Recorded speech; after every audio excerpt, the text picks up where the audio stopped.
Let me do something dangerous here. Thank you very much, Minister, and thank you, members of the media, for coming today. Let me see how far I can go with this.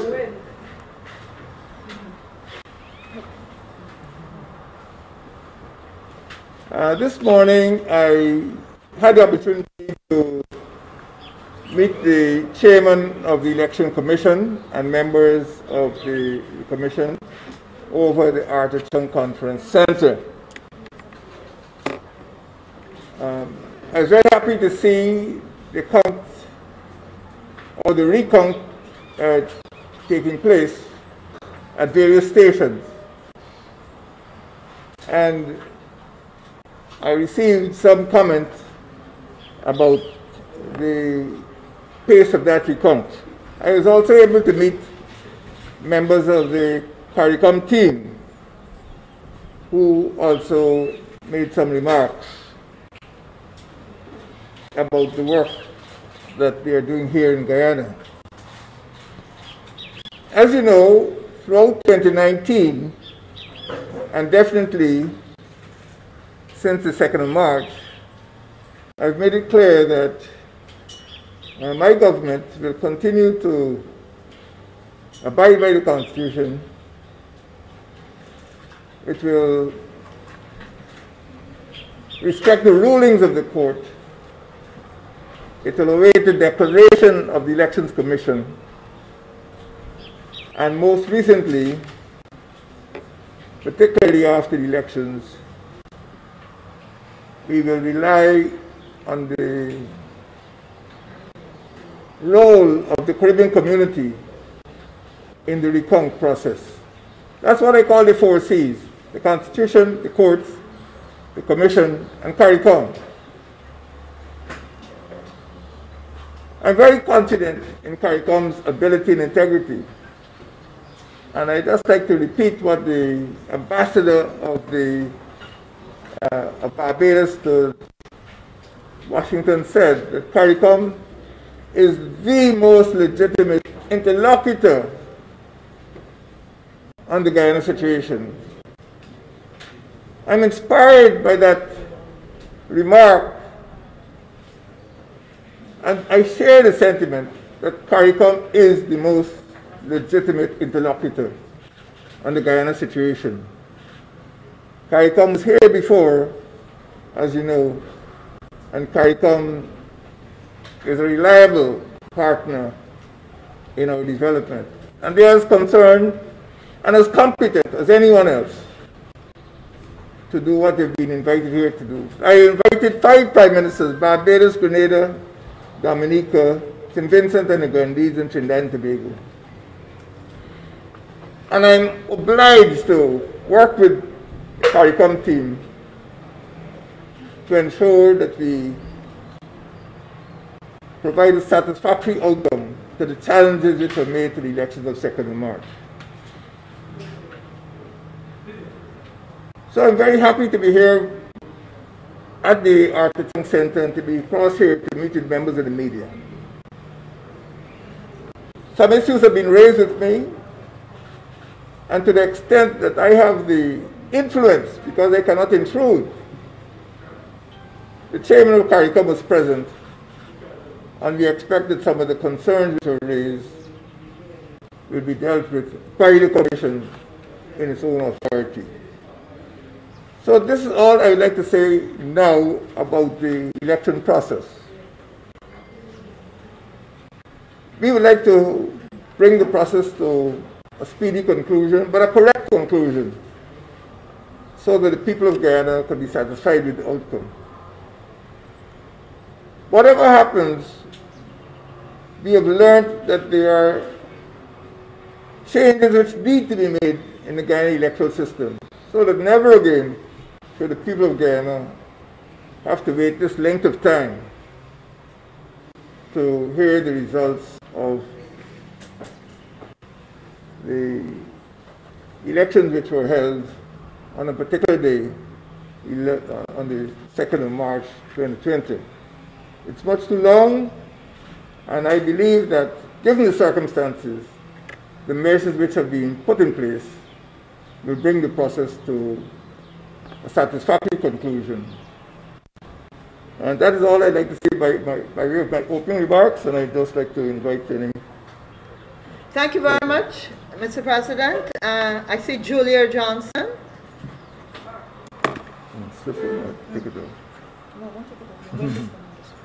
President, sir, you just met with the people at the conference center. You spoke about the issues that they had. What are some of those issues? And my second question would be to you. You have always spoken about the credible election is a fair.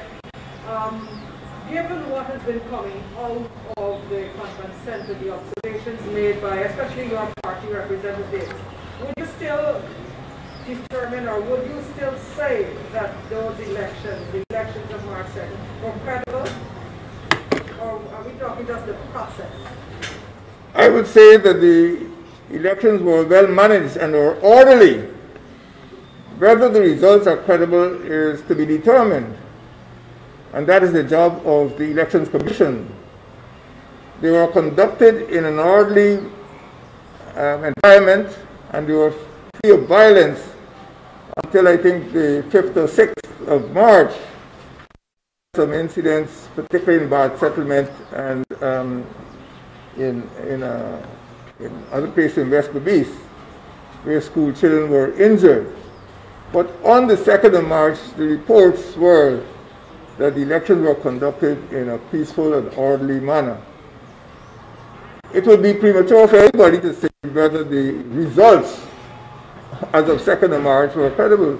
That is what we are here to determine, whether the results of the count, that's why a recount is necessary, to determine the credibility of the ballots which were cast on the 2nd of March.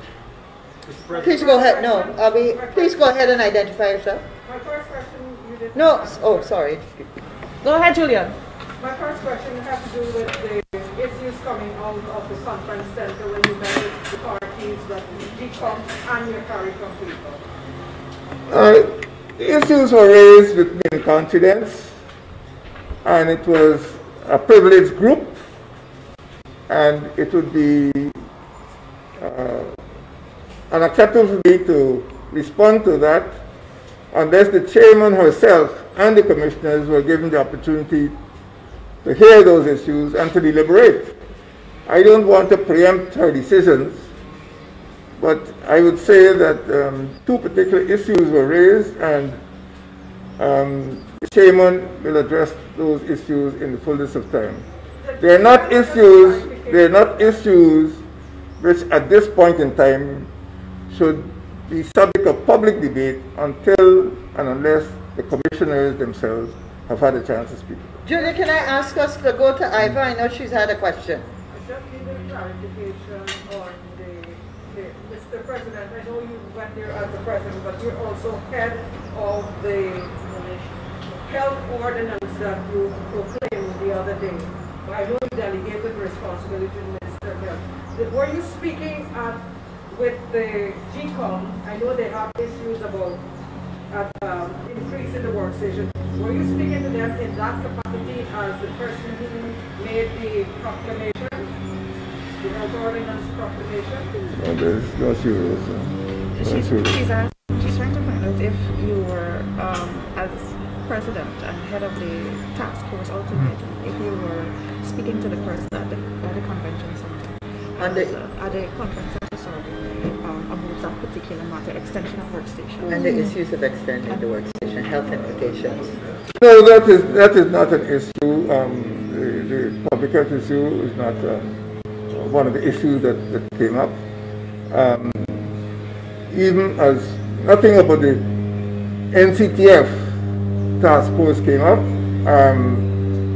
the issues were procedural, not about the matter that you. So. Thank you, Iva. Mr. President, CARICOM would have said that it was a motion to make entity to address that situation. Your government would have said it passed confidence in CARICOM dealing with the matter. But yesterday we had the opposition leaders saying that CARICOM cannot address the the matter at hand. And Western diplomats were saying that, or Western diplomats are continue to call for the return of the practice center to bring credibility to the process. There is an attempt to undermine the role of CARICOM in solving regional matters. The Minister of Foreign Affairs has responded to the Carter Center. She's responded to the United Nations Senate. She's responded to the U.S. Ambassador and explained the position of the government of Guyana. And everything she has written is in accord with the policy of the government of Guyana. The elections were held on the 2nd of March, and we welcomed all of those observer missions. We know that the Carter Center is friends of Guyana. We don't have any problem with the Carter Center, or with the EU, or with the OAS, or with any observer mission that we welcome to Guyana.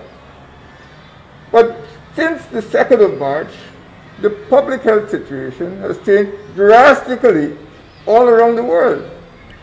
And all we ask is that new requests should be viewed in light of the changed public health situation. That is a matter for the government of Guyana to decide. As of the 16th of March, 5 days after patient 0, Ms. Babulal, we promulgated a set of measures, and this was followed up on the 3rd of April. And this was followed up every single week. The ministers, not as a cabinet, but as a council, meet to deliberate on those measures. And we take those measures very seriously. We can see what has happened in very developed foreign countries. And we are very careful, and we ask people to respect the emergency measures which are being implemented by the government of Guyana. So there's nothing about credibility.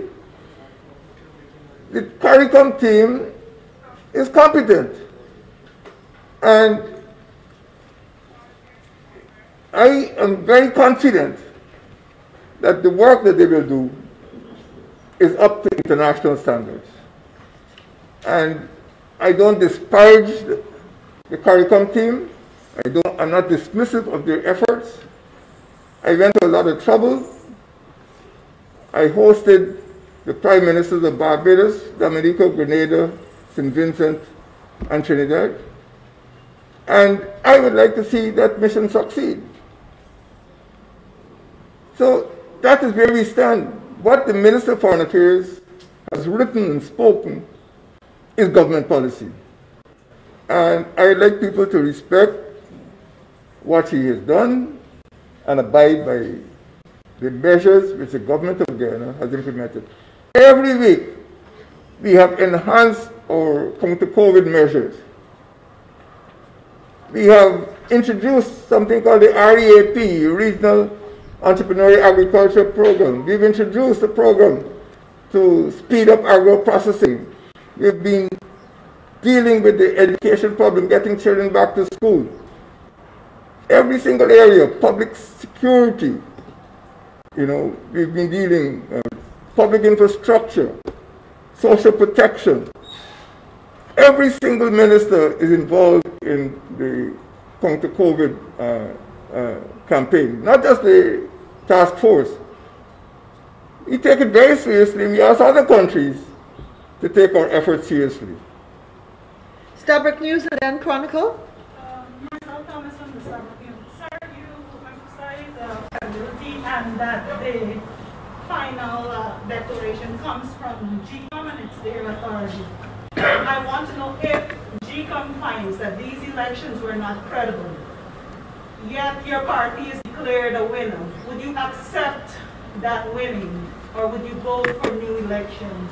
The same as if you would have lost to that declaration.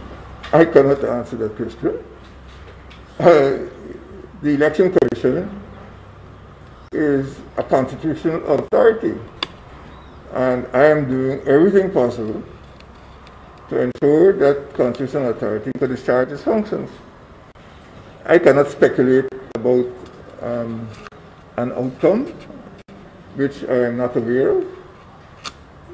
The Commission has authority, and I cannot envisage a situation in which I would counter or ignore the rulings of GECOM.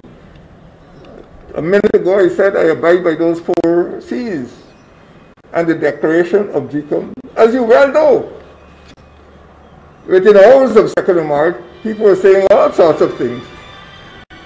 And I've always said I will await the declaration of the chairman of GECOM. And I can only iterate that today, the 17th of May. I'll await the declaration of the chairman of GECOM. I cannot say what GECOM will determine. That's why we are all here at the Artichong Center and the Aquatic Center to await the completion of a process committed to the recount of the ballots which were cast on the 2nd of March. But I cannot speculate, I cannot surmise. Chronicle? Just to follow up, Sorry? you wouldn't give what your actions would be should whatever decision come. Is that what you're saying? Madam, I cannot speculate, I cannot surmise. Chronicle? Salman Marshall from the Guyana Chronicle. We've noted your response with respect to the Carter Center, but there are allegations that suggest that your government may be stymieing the work of GECOM or the electoral process using COVID as an excuse. How do you respond to that? Given the options that were made available to CARICOM when they were granted permission to come here? The government of Guyana has been promulgating a variety of measures since the 11th of March, when Ms. Babulal died. COVID is not an excuse, COVID is a reality. And we don't have to use COVID, a pandemic, which has already killed thousands of people all around the world, as an excuse. It is not, something whimsical. It is not bad weather. It's a fatal disease. And it's not an empty excuse that we have invented. And if it is the considered judgment of the government of Guyana that certain measures should be enforced to protect the people, that is my duty as president, to protect the people of this country.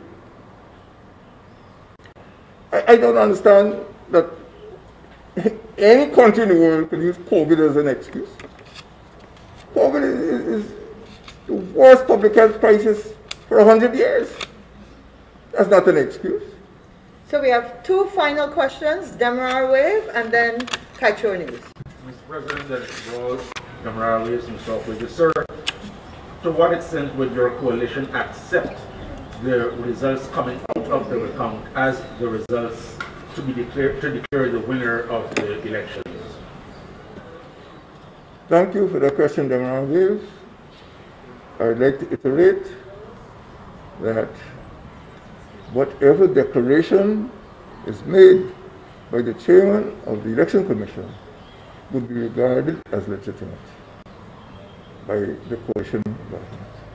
But already, sir, Mr. Basil Williams yesterday said that to make a declaration outside of the 10 already declared results would be illegal because there's no legal basis for using the count results. How do you respond?